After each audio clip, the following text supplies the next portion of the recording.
বাবা, তুমি একদম সুস্থ হয়ে যাবে বাবা,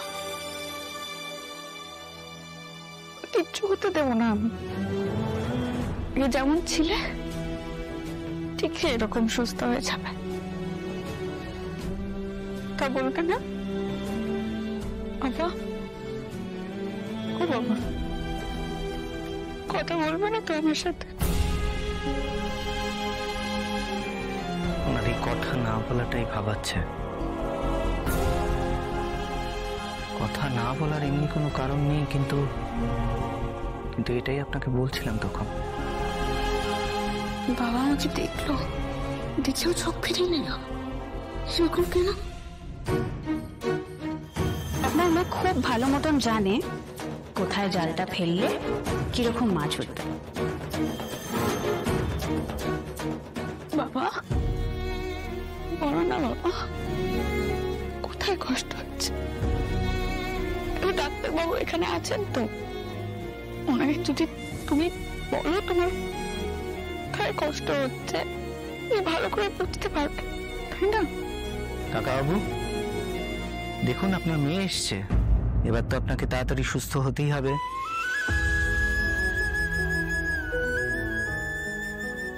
কিছু তো একটা হয়েছে বাবা, এটা স্বাভাবিক নয়। কি হয়েছে তোমার? আজ আমার থেকে একবারও তাকাচ্ছ না, দুবার করে ডাকছি, একবার তাকাবে না? কি বলো তুমি সব সময়? আমার অপুকে দেখলেই আমার সব কষ্ট, সব যন্ত্রণা সব কিছু চলে যায়। আজ অপু এতবার ডাকছে, একবারও তো ফিরে তাকাচ্ছ।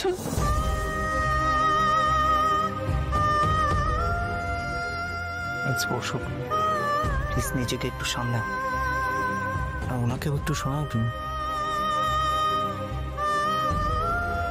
বাবা আমাকে রেখে এরকম কেন করছেন বলেন তো ডক্টর?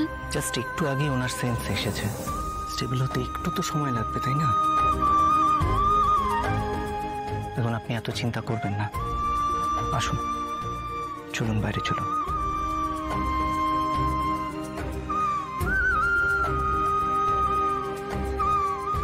বাবা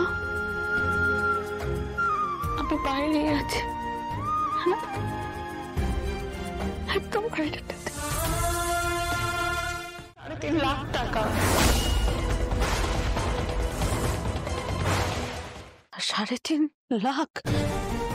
3.5 লাখ টাকা কোথা থেকে আসবে রে অপু? আচ্ছা বলছি, ওনার কোনো মেডিক্লেম নেই? ওর কাছে আপাতত অবশ্য 50,000 টাকা মতো আছে, কিন্তু বাকি টাকা এতগুলো কোথা থেকে জোগাড় হবে রে এত টাকা অপু? আর টাকা জোগাড় না হলে তুমি বাবা, ডাক্তারবাবু আপনি খুব ভালো মানুষ ডাক্তারবাবু, আপনি ভগবানের মতো, এত কিছু করছেন, একটু কথাটা তো বলে দেখুন না, যদি কিছু কম সম করে ব্যবস্থা করা যায়। দেখুন এটা হসপিটালের ব্যাপার ম্যাডাম, আমার কিছু বলাতে কিছু হবে না এটা ধরে নিলেই ভালো হয়। কি কথাটা কি? এইগুলো নেই, এই কানের দুল সোনার চেন, এগুলো বিক্রি করে টাকা পাবে। আমি এখন হসপিটালে বিল এগুলো দিয়ে কি করে মেটাবো? আরে এগুলো বিক্রি করে তো টাকা পাবি, কিছু টাকা পাবি। না শুনতে পাচ্ছ না, আজকের মধ্যে অপারেশনটা করতে হবে, আর আজকের মধ্যে অপারেশন করতে হলে এত রাতে আমি এগুলো কোথায় বিক্রি করবো? অপু, আমি কালই একটা ফিক্সড ডিপোজিটের টাকা পেয়েছি, ওতে অন্তত কিছুটা সুরাহা হবে।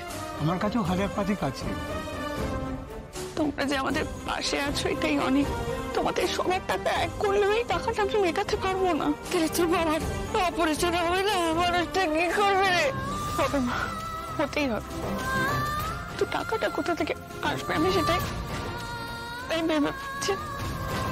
কিছু একটা আমি করবোই মা, তুমি দেখো করবো।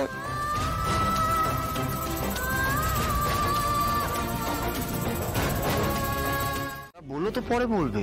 না না, ছাড়াছাড়ির কোনো সিনই নেই, এত কিছু ঘটে গেছে, হাতে ওড়নার টুকরো চলে এসেছে, আর আমাদের জানানোর সময় হয়নি।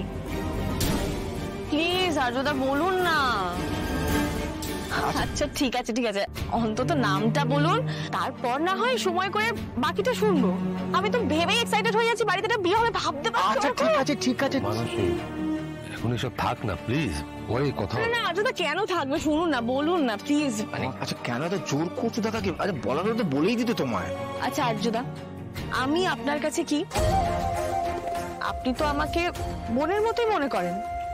আপনাকে যদি আপনার নিজের বোন আবদার করতো তাহলে কি আপনি এইভাবে এড়িয়ে যেতে পারতেন বলুন? আর একটু ইমোশনালি চাপ দিলেই বলে দেবে।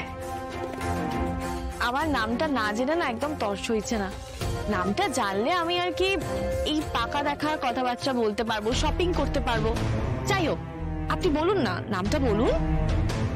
শোনো আমি আরে বলুন আর যদি বলুন বলছিলে তুমি মানসী কি বিয়ের কথা বলতে যাবে, এরকম কিছু একটা আমি শুনলাম। তো আমি থাকতে বিয়ের কথা কে বলতে যাবে? না মানে গেলে তো আমরা সকলেই একসাথে যাব, তাই না মাদার-ইন-ল? আমি যাব।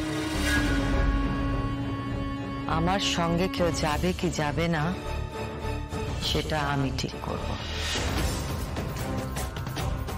পুরো লাস্ট মোমেন্টে এসে কেটে দিল সব। অসহ্য লাগে। আর্য, তুমি তো এখন খুব টায়ার্ড, যাও রেস্ট নাও।